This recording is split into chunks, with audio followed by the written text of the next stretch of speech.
Hello and welcome to the Soundtrap Education Summit, where we are all about music and podcasting and spoken voice and all sorts of different ways to be able to amplify student voice. My name is Matt Miller. I'm the host of the summit. And in today's show, we're going to be talking about a variety of things, but definitely something that is very practical that you will be able to use a lot in your class, I think. And to speak to that a little bit more, I want to bring on Stevie Frank, who has some really cool ideas that she's got prepared for you that she wants to share with you today. So to start things off, Stevie, can you tell us just a little bit about who you are and what you do?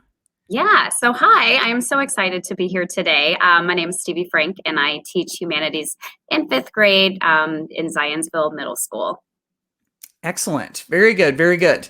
And so to kick this off real quick, you got to watch a couple of those summit sessions, and I wanted to get your feel on them because you got to watch two of my favorites. I really could say that about almost all of them, I feel like. But one of them was the storytelling session with Michaela Bly and Onaisha Roy Chowdhury. And so I want to just kind of get your feel on that. Like, what were some of the things that that sort of resonated with you when it came to that? So those were, first of all, they were phenomenal. I felt like I could have listened to them over and over again.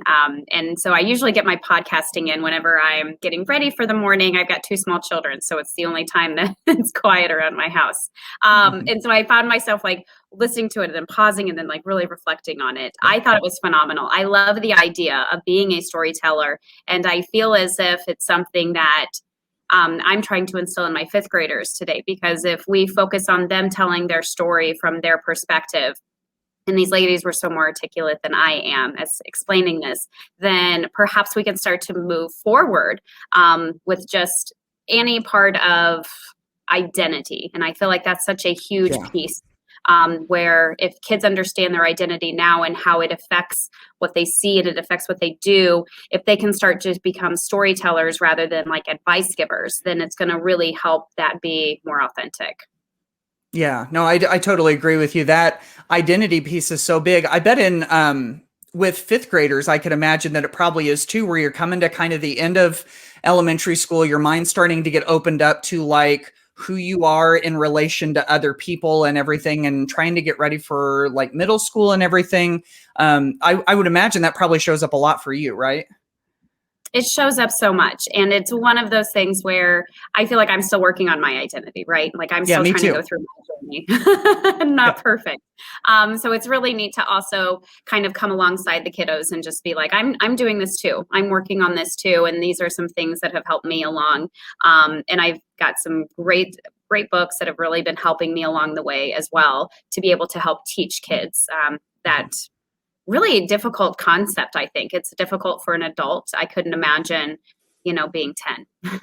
Yeah. No, I'm totally with you. And I think the thing also that came from that session that really impressed me too was thinking about ways to help students put words to what they're thinking, like, and doing that as a storyteller, doing it in narrative form, or, just trying to find words to do it. Cause I don't know about you, but I've kind of felt like, when I was a student, or, I think there's been lots of times where maybe kids haven't had the opportunity to do that. And I could see, it could be such an important thing to be able to actually put words to that and express it. And it's almost like you kind of speak it into reality, so to speak. Very true. Very true. Yeah. And that's one thing, if we can give them some words to use and we can give them some understanding around it, hopefully that will help them just better their person. Yeah. No, I totally agree. So, so that was one of them that you got to watch. And then the other one is another great one that we're going to actually dive a little deeper into in this session.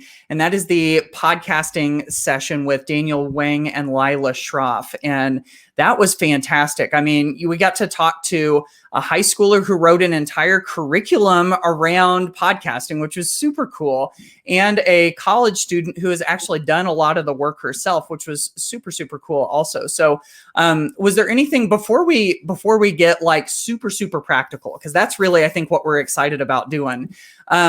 I just wanted to give you an opportunity to kind of reflect on that session. Like, what were some of your takeaways? What was your reflection or your thoughts about all of that?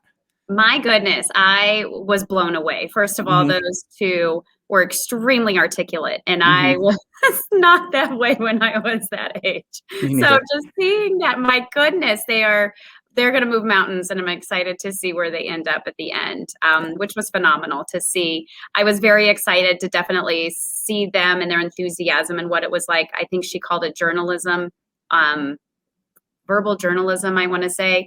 And it was just really neat to see her like come into her own and kind of see that, and then, proceed with her journey of like, I want to get my voice out there and I want to amplify it. And I thought that was so cool. Yeah. And so authentic. Yeah, exactly. And see, I think it's so cool how, I was actually a journalism major in college, and it's interesting for me to see how, back then we were so print oriented. I don't know, maybe that was the track that I was on and that's why I saw it that way. But like, it's evolved into so many, there's so many different ways to do, and it's like, what even counts as journalism anymore? Is it like, is it something as informal as a podcast or a, short form, something on social media? Like, there's so many different avenues now for students to get their voice out. I was super impressed too with, Lila was talking about, all these different forms of audio journalism or verbal journalism that she uses. And I'm going, man, there's so much that kids can use to really show their voice, There's so much. So much. Yeah. It was so amazing to see that. And she made a good point where she was like, whenever you do a video broadcast, there's so much more that goes into it. But then if it's just a podcast, it's just your voice. It's something that's quicker. And that was something too that kind of inspired me, instead, because we're about to enter an informative writing unit here in the classroom. And I was like, well, what if I have them do a podcast over it rather than do an essay? And, I'm going through this conundrum in my head where I'm like, do I need to teach them how to write essays?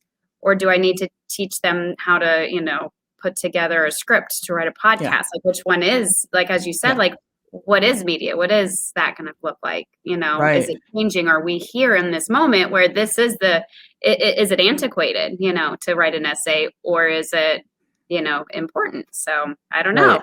Right. Yeah, exactly. These are the fun little things that we get to experiment and try out and everything. And actually, this is something that you've kind of been doing, right? Which blows me away that, since we're talking about podcasting here and since you teach fifth graders, I am super, super curious to see kind of like, that was one of the great things about the session was Daniel, for instance, has this whole curriculum that you can go get online.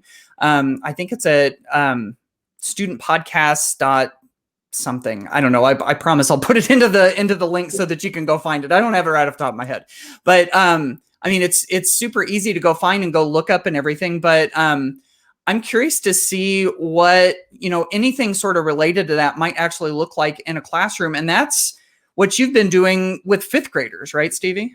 It is. Yes. We, so last year was the first year I tackled podcasting. And it came from a parent, and she had actually sent me an NPR article, and it talked about the Student Podcast Challenge. Oh, yeah. And I was like, that sounds like fun. And I'm a huge NPR fan. I support them all the way.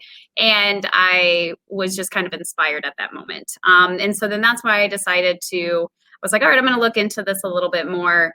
And it was funny because I bit off a big part. And that was something to where I was like, well, maybe I should have, tried to just have them record their voices. And I was like, well, if we're going to do this podcast, like we're going to do this podcast. And so that's kind of where this idea flourished from. So then we started it off, and it just became this journey long where every day we would go up to the library because there was rooms that were to the side, because that was my first tackle. Like, how are we going to get these recorded? And then the second one was definitely, how am I going to find room, quiet for them to record these? And how am I going to make sure that all of my kids are engaged? Because to do like one classroom podcast, it's like, yeah, what am I going to do with the rest of my like 26 kids when I'm out with one, recording a podcast? Like, what are they doing? So for me, it was important that every kid had all hands on deck. And so then that's when my mind just kind of started flourishing, and I started thinking about, okay, well, I need to get them into groups. And then I was like, all right, well, then I need to, have them think of a thing. And then that's when we were reading different books in their book clubs. And so all of those had to do with identity, actually. So then it just became this natural flourish of, well, I'll let them read these books and then come up with a theme, very fifth grade curriculum. And then from that theme, I'm going to be like, what do you want to teach your peers? Because I wanted to give them that authentic audience. Because when you give kids that authentic audience in that space to be like, you're not making this for me, you're making this for other people that you may not even know, that like ups the ante, right? And so then that really makes them want to try harder and even more interested in it. So that was kind of where our journey started from, and then we just took it from there. So that's how we got started as fifth graders in here. That's so cool. And I'm sure that it was probably super smooth and easy with no bumps in the road or anything, right? Oh, I wish I was that good. Yeah. I am not. It definitely was a journey. It was something that once I got started, I was appreciative of the reflective time too. So that was the thing. The biggest thing that I was like, oh, I should have given everybody roles, right? Because for me, that was my biggest fear is I'm like, some of these kids are going to be working on part of the podcast and then the others are going to be doing what? Off task. And if kids are off task, then it all goes downhill quickly. So that's why I was like, oh, I should have given them roles. So that was one of the coolest parts, is because they helped me kind of form this formulaic, podcasting business that I kind of was able to throw together with them. Yeah. No, that's awesome. That's awesome. So one thing that I found interesting about your process, that makes total sense, that for some reason I don't think that I would have thought to do, is to have students listen to podcasts to get ready to actually do. I mean, that only makes sense, for them to get practice at it, or to kind of figure out what they sound like and everything. So what was kind of your thought process on that, and how did that work? So I approached this just like I would any writer's workshop. So I follow the Katie Wood Ray writer's workshop style, where you start with the immersion process. So if we're going to write informative writing, they read, informative writing just to kind of understand what it is. Poetry anthologies are the same. And so I was like, well, I'm going to have them create this thing that they've never even heard of. How am I going to start there? So then Canvas is our LMS. And so I created a module on Canvas, and it's shareable as well. So I can give you links to that as well. But if you look up my name, it'll pop up as student-friendly podcasts. And so from there, then I was able to find a bunch of different ones. And then it's kind of one of those things where once you find one, you find like 10. So then I was able to find a lot of really cool student-friendly podcasts. And it became a thing that was really neat. And then I started to ask them after I would give them, like, we would listen to one together and we'd come up with a list of noticings. Like, what do we notice about this podcast? And some of the kids, the things that they were writing down, and it was so cool, was they were like, it feels calm. It feels like a story. And then that's when I kind of was connecting with the storytelling aspect of it. Some of them were like, you could tell that there was, some kind of organized with it. Like maybe they had, it started with some music, seemed like there was an interview. And so it was just kind of pulling out of them, like, what do you notice about a podcast? What is a podcast? What does it do? And then it was just neat because then they just always wanted to listen to them. So some of the parents were emailing me and they were like, hey, can you give me links? Because my kid's wanting to listen to this in the car. And so that was such a neat experience, definitely, to see them kind of go through that and find that natural gravitation to it. Yeah, absolutely. You mentioned the writer's workshop process just a minute ago, and I wondered if we could kind of go back to that for a second. Like, I'm a career high school Spanish teacher. We didn't do a whole lot of writer's workshop, but I've heard teachers rave about it. So I was just curious to see how that fit into the podcast creation process. So what I had done is I was just like, if they're going to be creating this thing, then we need to start with the immersion process. So I did that. Then it became research. So they're going to need to research whatever their topic was. So they read all the different types of books, and they got to choose what type of books that they read. So some of the titles that are coming up my mind are like Mockingbird by Catherine Erskine, and that talked about a little girl with autism, who was labeled with autism, and it talked about some of her struggles that she had had. Another group tackled Ugly by Robert Hodge. And it talked about just, what is beauty? And it was so cool, the group of kiddos that read that one.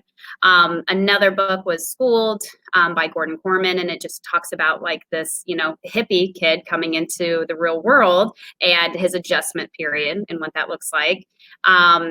Fire Girl was also great by Tony Abbott. And so there was a lot of different titles that they were kind of going through. So then once they came up with this theme, then it was like, okay, I was like, what do you want to teach? Because they were really connected with these characters. So Be It by author Sarah Weeks was the other one. I'm like, you really became connected with these characters. So what about that character do you want to go and share with everybody? Where you were like, this person had this difference. What can you go on and teach other people about? So then they chose their topic. And then that's when I was like, okay, now go to the research portion. So then they created, you could do Wakelets or Padlets. And then the entire group was on like one. And then they would go and find different information and kind of piece it together on that Padlet.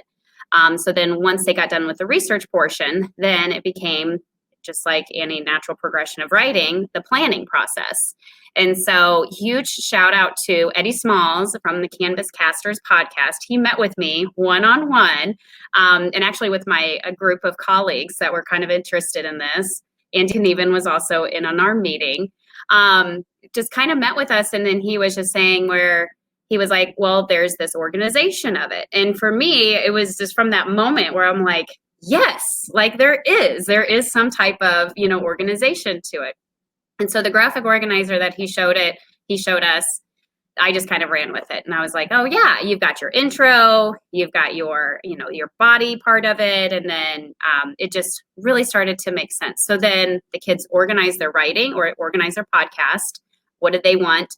And then the biggest piece was like the interview moment. So I wanted to kind of pull in people from the community, experts in their area, if you will, and see, okay, what could we interview them on so that you could put them on your podcast? That is one part that I would say if you are just tackling podcasts, you don't have to do the interviews. I don't know what I was thinking. I think it would have been a lot easier had I had not have like tried reaching out to the community so much. It made it really cool though. I've got to say, it made it really neat to hear different community members come to our school and kind of, be interviewed and share about what they knew. So, for example, I had a behavior specialist that came and spoke about autism. And the group was, how do we treat people that are labeled with autism? How do we treat them? And that was their question that they started off with. And through conversation with that behavior specialist and through them, learning about what autism is, they were like, oh, they're just like us. They just have a different processing. And so for that group, and hopefully for their listeners, it became this where if they understand it, then they're going to be less inept to, be judgmental about it. It's kind of the word I'm thinking of with that. So that was the cool journey that we went through. And then we were able to, I met up with the amazing, I have to say, Soundtrap expert.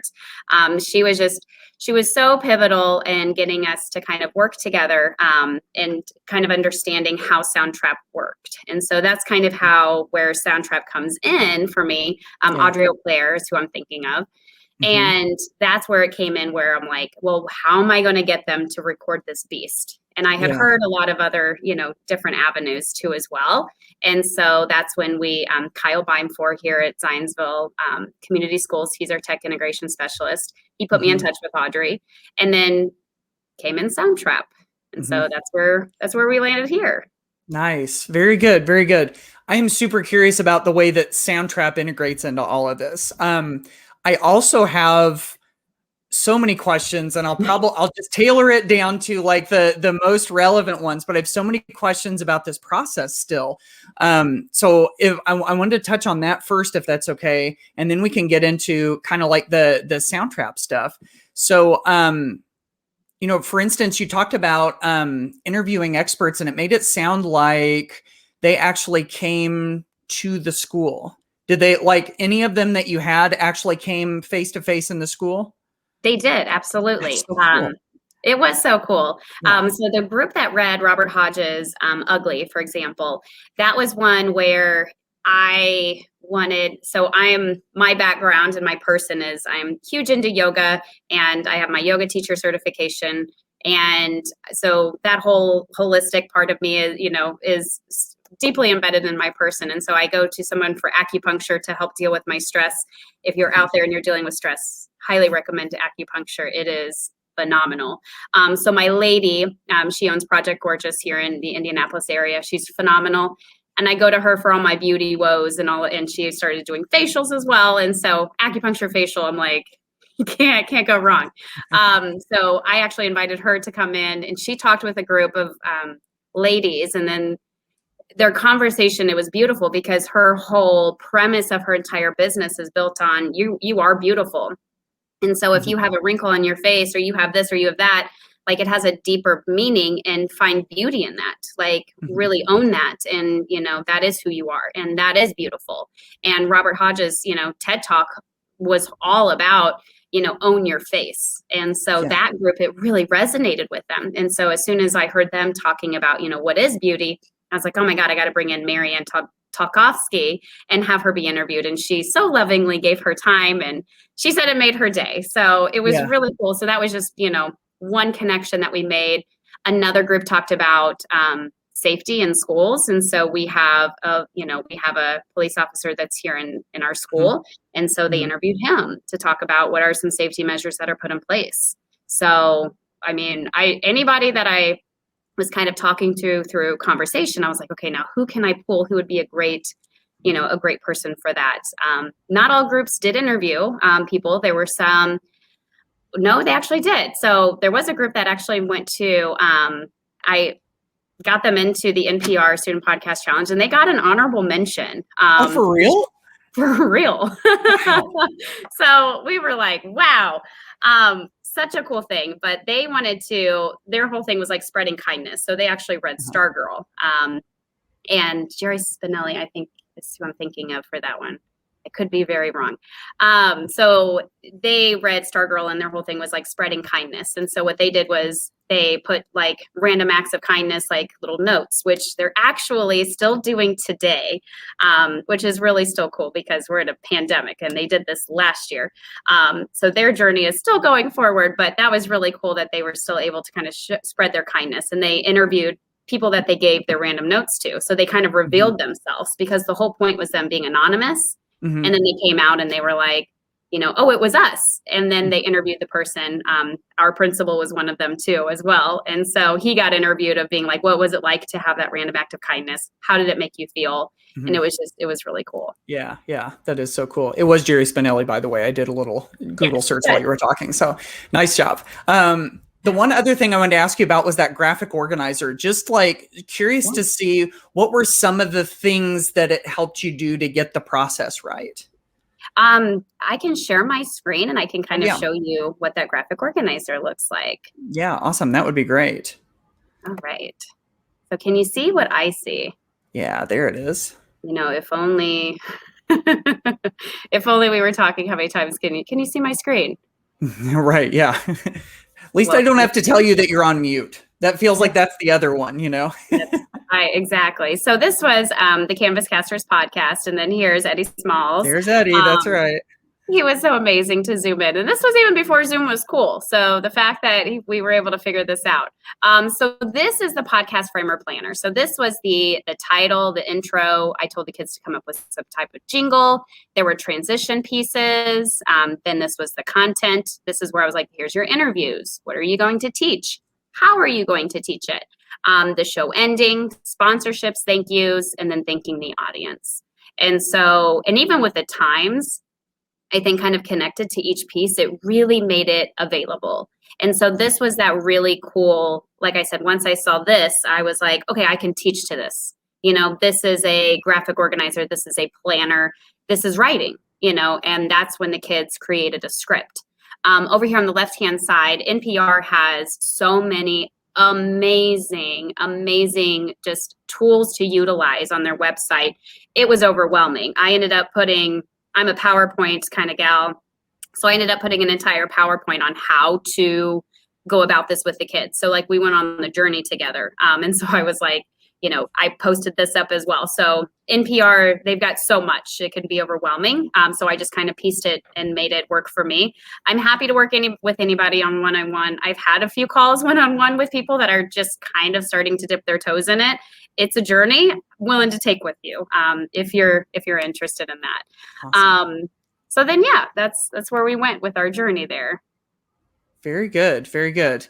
While you have the PowerPoint up, and you can say no to this and we can go on to the next thing. This is kind of off the top of my head here, but was there anything else in there that you wanted to get to before we get into the nuts and bolts of how to actually do this with Soundtrap? Sure thing. So let me kind of go back. So this was actually a presentation that I had gone through. Let me see what this looks like. So this is the noticings, the starting. This was the part that I would say I really kind of learned. So in order to enter into the NPR Podcast Challenge, you cannot have any outside sounds. So if you're not going to enter into the podcast, Soundtrap is amazing to use because you can put sounds and dings and everything in there. At first, I saw this as a challenge. And then I started to realize, every kid, not every kid, a lot of kids are in band or choir. So I asked them, I was like, would one of you be willing to play a musical instrument for your transition? And so this is a student here, and he played a ukulele, which was just awesome. And so he would create a little jingle for his transitions, and it worked beautifully. And so for those kids that it's really kind of difficult to reach, and especially I teach, reading, writing, and social studies, and that's not everybody's jam. There's quite a few specific students that I'm thinking, and these were my students that I struggled with connecting, because I feel like sometimes when, there's certain demographics where they hear reading or they hear writing and they just become deflated.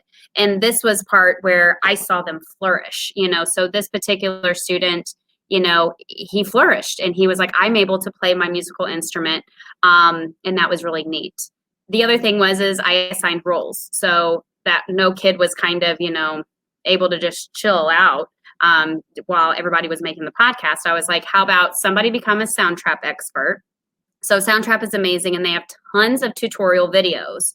So I was like, for me, I was like, they're going to become my expert because I don't know what I'm doing on Soundtrap. So, kids love watching YouTube videos. Sure, this is not news to you. So Soundtrap, though, within their website, they have a ton of different videos where it's like, oh, okay, if you want to add music, do this. If you want to do transitions, do this. And so I was like, great. So the kids that I know that kind of struggled with reading and struggled with connecting with my content, I was like, here's their jam, right? Here's their way out. I had somebody become the music expert. So this particular student, played an instrument. I had a writing expert. So there were some kids that it was like script writing was their jam and that's what they wanted to do. So I gave them that time to shine. The researching expert. So that's the kid that likes to read the books. They like to read the articles. The editing expert. This was also somebody who was a little bit more techie and they were like, okay, I get the transitions. I get how to do that. And then the director was just kind of the overseer. And it was amazing how many groups were really relied on their director, where there was one time that the director was one of the groups, the director was absent and the kids were like, I don't know what to do. So it was really neat to see their different, personalities come through in this project and just kind of really flourish. So I would say that would be my biggest part too. And then this was an example of script writing. And so this particular group, this was actually the one who won the Student Podcast Challenge nomination or honorable mention. So I'm not going to give who they were because that's part of their journey there. It was really neat to see them, color code. And I felt like that really helped them too as well. So Yeah. Those were some of my last minute tips there. Those are great. Yeah, absolutely. I love both of those. That's really good. I'm always curious about the role thing. Like, I think sometimes we just are like, if we don't know any better, it's like, okay, now go do the thing. And if you give them like something specific, it's not like it necessarily boxes them in, but it does kind of give structure to it, doesn't it? It does. It was huge. And that was something that I fell into, right? Because I Yeah. realized I'm like, oh, this one kid's not doing anything. And then I was like, hey, how about you go watch videos? Like I knew he loved YouTube. And I'm like, just go Mhm. watch a couple videos on Soundtrap.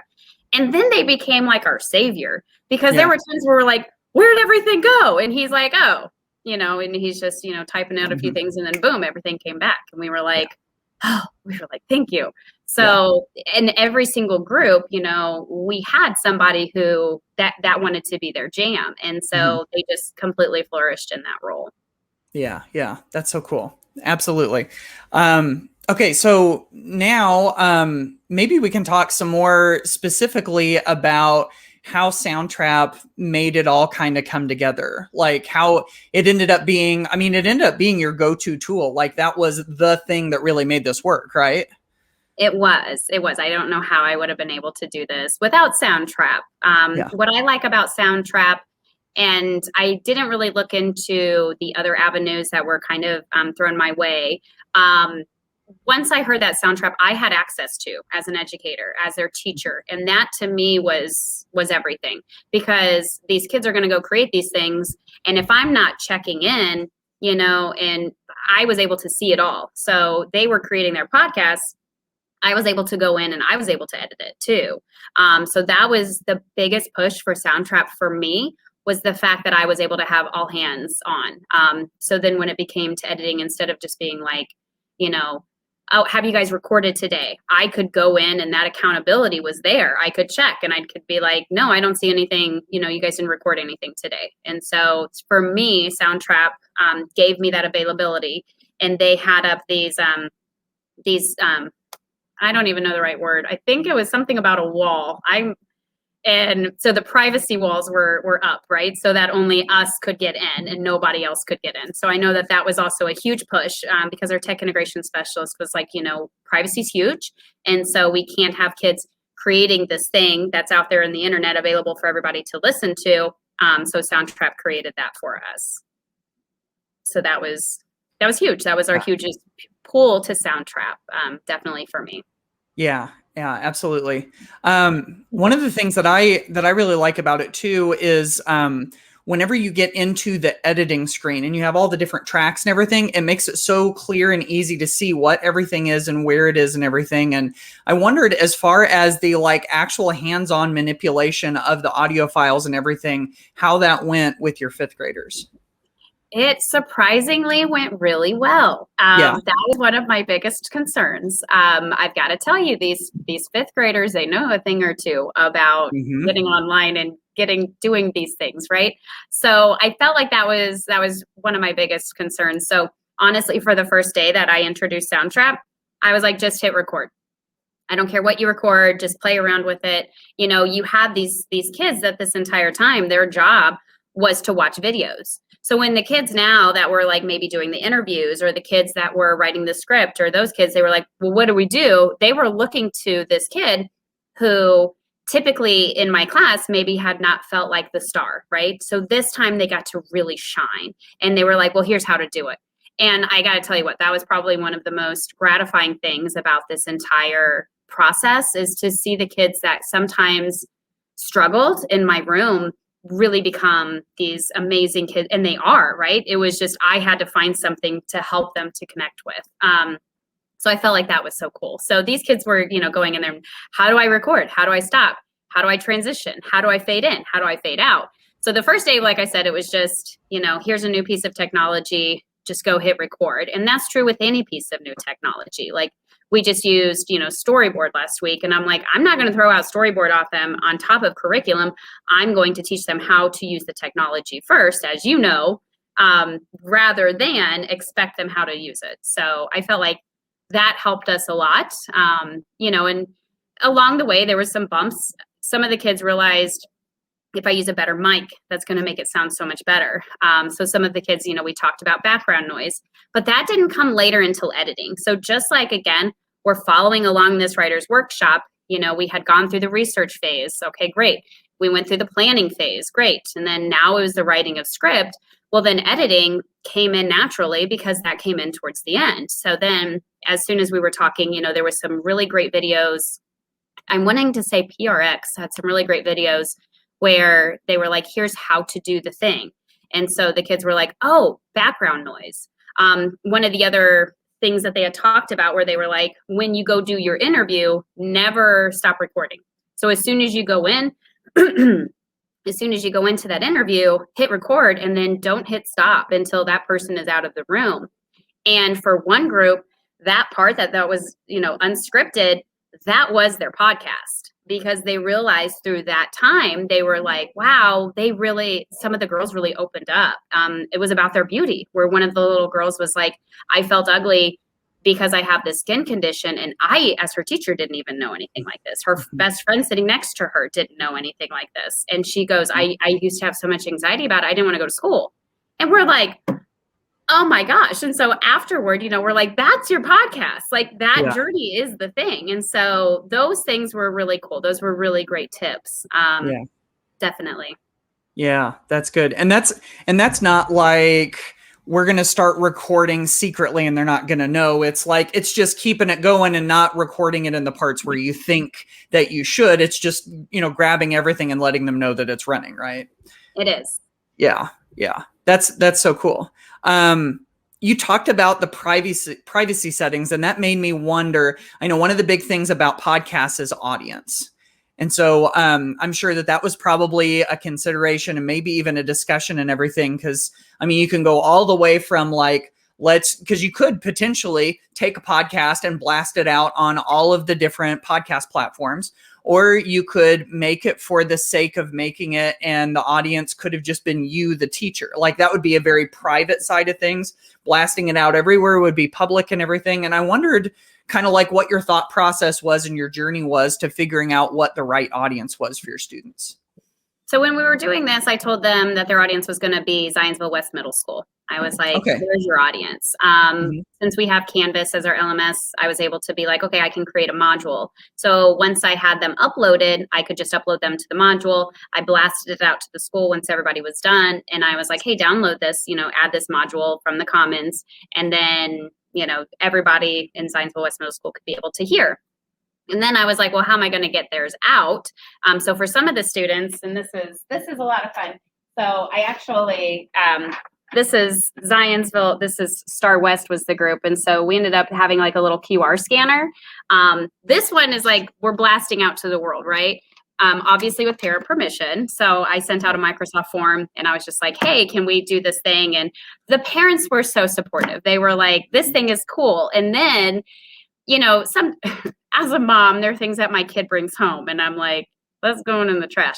This is something where, I had a lot of parents telling me, they were like, I could send this to grandma, to grandpa, to aunts and uncles. And, instead of it was just this timeless piece for them. And so I uploaded to SoundCloud because that was what NPR Student Podcast Challenge wanted me to do. And so I got parent permissions from everybody. And I was like, is this okay? I got no pushback from any parents at all. There was one particular group that speaking to identity and speaking to especially that storytelling that I heard that, your last summit, I had a group actually tackle white privilege. And that was they came up with the idea themselves. You could tell that specifically 2 of the students really talked a lot about that within their homes. And so me as their teacher, I was just kind of along for the journey and just kind of like, I was like, guys, this is going to be a hot topic. But we decided, as a group, because one kid did get pulled, they didn't want it to be aired. And so, that one didn't go through. But I tell you what, and this was last year that I'm speaking of, but it was pre-George Floyd. And it was, pre the huge Black Lives Matter movement that occurred in 2020.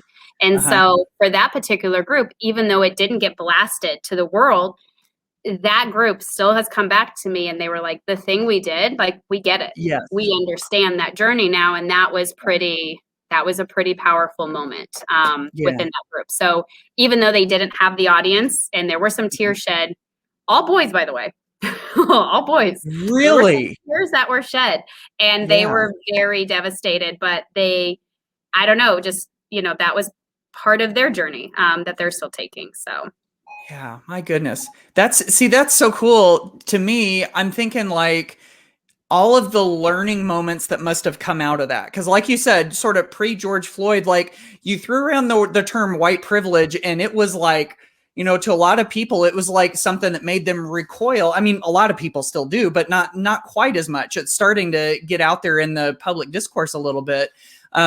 So like, the willingness to take on a topic like that is one thing, by the way, that I love about kids, is that generally they don't shy away from stuff. They want to go for it. And then I can also only imagine all of the conversations and the decisions that came within that, even if it didn't go out to the bigger audience, like the decisions and the conversations about who do we share this with? Why is this happening? What are some of the implications behind this? Like, even if it didn't make it to the light of day, there had to have been like learning all over that, I would think. there was. I actually had I had two parents actually send me emails and say thank you. Like, thank you for allowing my kid to have this space to be able to have this learning journey, and like I said, we started from books, and one of the kids realized from one of the books, they were like, why is the Black character the only character that got in trouble? And then that's what sparked this entire conversation with them. And so I could tell that, like I said, like that kid had those conversations at home, and I'm like, well, let's talk about that. And then that group started talking about like, what is power? And then it became like, who are they going to interview? And then it was like, well, that should be their journey. Like, we shouldn't be interviewing other people. It doesn't matter what other people think. It is their journey. And so I simply just had the group. We had a director, and they just asked the question. And then it was just fifth graders talking about race, and fifth graders talking about, what is this thing? How do I know that I have this white privilege? And what are the implications of that? What can I do with my white privilege? And that's why they were like, we can teach other people about this. And we can, if we start to make these changes. So that's why there were tears, is because they realized what they were doing. And that was like, woo, that was a lot. Yeah. Wow. Those are the moments that you kind of like live for as a teacher, right? Like where they realize that the learning and the things that they're doing have power, and it's really impacting their lives. And man, that was one of those moments that had to have been. Truly was. There were so many. They were the coolest moments of my teaching. I mean, I've been teaching for 12 years, and there were so many moments that came from these podcasts, like this group, when we were like, okay, we're going to continue this journey this year. Like, they wrote me a couple notes this year that just showed up, and they were like, spread love, not Corona. And, it was just things like that made me laugh. And I'm like, we need this, this year in this pandemic, we need these types of things, these, positive random acts of kindness. And it was just, it's been the coolest thing. Yeah. That's fantastic. This is amazing. There's been so much good advice through all of this, like practical things that we can do. It's been fascinating, and to me, very encouraging to hear the journey that your students have gone through on this. And I really feel like this is something that is very replicable in many ways in many different classes. The one last question I wanted to ask you as we start to wrap this up, we've got to get this, put a bow on this pretty soon, because Stevie's got students coming in about 10 minutes. So the thing that I wanted to ask you is starting to evade me. You know what? I had a question, and then it just totally disappeared from my mind. So let me go to my backup question. This is just me being real here, folks. This is it. Well, do you have any sort of like general advice for someone who's looking at this and is going, I remember what my question was. I'll come back to that other thing in a second. What about I'm sorry, I'm so scattered today. What about the okay. What about the ones that go, I don't know if I have enough time for this. because it takes time to create podcasts and to go through the process and everything. What would you say to them? It does take time. It takes time, but it is worth the journey. And that was the thing. So I teach 3 class periods, right? And so I teach in a middle school setting. So I have an AM class and a PM class. And I only took one of those class periods. And so that was our reading time, because I was like, well, I'll still have, our reading and writing was just kind of together with the podcast, right? And then we still had our social studies time that was separate. And so it was like 45 minutes, we would go up to the library, find our quiet space. And I was able to tag so many grades from a rubric. So I created a rubric where it was so easy, right? I just started from my state standards. I'm like, oh, wait, we're doing this, we're doing this, we're doing this. And so was it worth it? Like, I was really able to gather so much data of learning. And actually, my principal decided to come in for my unannounced observation at the very last day.